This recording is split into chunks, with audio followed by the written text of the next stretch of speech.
Hey, Hannibal here, and I want to talk about these restaurants and these merchants, right? The merchants of DoorDash, and how the Dashers take a lot of shit, the customers take a lot of shit, but these restaurants, some of them, should be looked at to be deactivated, just like us drivers and us Dashers who go out and do the wrong thing, and either we're not following instructions, or we're just disgusting and gross, or we're stealing. A lot of those things, sure, happen with Dashers, but these restaurants aren't that great as well. The reason why I wanted to talk about this topic, one of my favorite people to watch on YouTube, Pedro Santiago, his DoorDash channel is fantastic. It's one of the best that you could possibly watch. He's super positive. He's actually an overall great dude. So definitely check out his channel.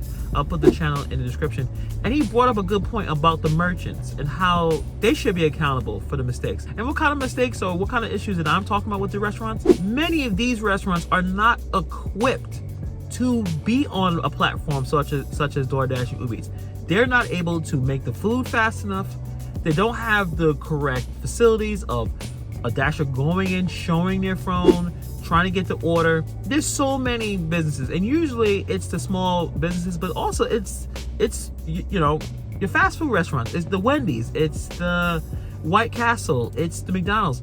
They're not efficient. They're not really designed to do this. Yet the money is there. They're getting tons and tons of orders, so they take them. Us Dashers waiting 30, 40, 50 minutes for one order. It's not efficient. It's messing up everyone. We're all upset. The customer's upset. The Dasher's upset. And the restaurant's upset. How many times we see exasperated, tired, worn out people that work in the restaurants, these restaurants that we're picking up, when all they just hear is that dinging, you know, that digging from the Amazon Fire tablet for more orders, and they didn't even get the other orders taken care of. They can't turn off the machine because the owner of that business wants as much money as possible, but it's messing up everybody. Let's think about even restaurants who have rude employees that give us a hard time. They're not working as fast. Is DoorDash going to deactivate these restaurants from using their platform? Probably not. Restaurants can do whatever they want as long as they're paying the 30% fee that DoorDash is providing.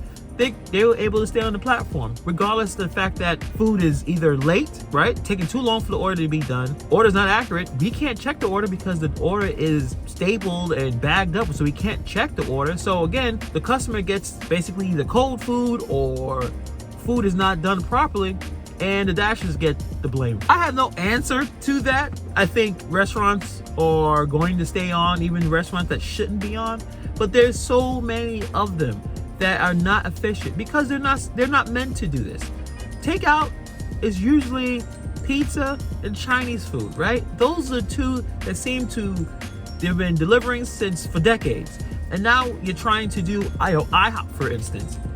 You know, you're gonna wait a while. Cheesecake Factory. I had probably 2 experiences with Cheesecake Factory. They were so bad, I don't ever take an order for Cheesecake Factory.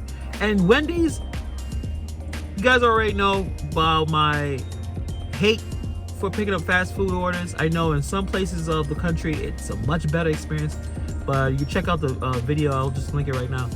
I do not like delivering from fast food. It's just terrible experiences. I know eventually I'm gonna have to start doing a little bit more, especially the summer's coming around, and Grubhub in my market, they actually have decent payouts for fast food, but it's just such a negative experience. I just don't like doing it. But because again, you guys go to McDonald's, you guys go into Burger King, there's tons of orders, there's a bunch of drivers waiting for their order, and then also the restaurant has to deal with the customers that are in the restaurant as well as the people in the drive-thru. So you're putting the restaurant staff behind the 8 ball. You set them up for failure when you're having so many orders. But what can be done for this? Or what answers can be provided? What solutions can be provided for this situation? Restaurants probably should not take that many orders. Don't get backed up. Get your orders done first. That's not going to happen. We all know that because money needs to be made, and they're going to take as many orders as possible.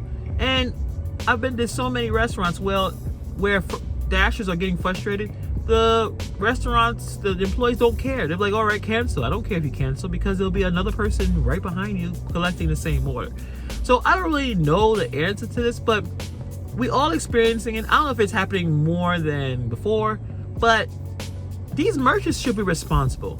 If Dashers are constantly going to the restaurant and the order's not ready, why the restaurant is not getting penalized for it? Why the restaurants are not getting a talking to by DoorDash support? Hey, the last 10 Dashers came here and said the orders were not done when we came in. What's up with that? What can we do to help you clear this problem? Are they doing that? Probably not, because DoorDash is holding these restaurants for dear life. They don't want to get themselves in trouble and lose revenue, so they're allowing these restaurants to be inefficient, and it affects everybody, especially the person that's ordering the food. But what do you guys think about that? What answers, what solutions you guys could come up and think of how to get these restaurants to do better? We all trying to do better, right? Dashers need to do better, right? Customers need to do better. But what these merchants, what can they do to be better, so we all have a better experience on a gig economy, so the customers have a better experience when they order for the food, and the Dashers get a better experience, so we can walk in and the order is done? I have no idea. What do you guys think about it? And I'll see you guys in the next video.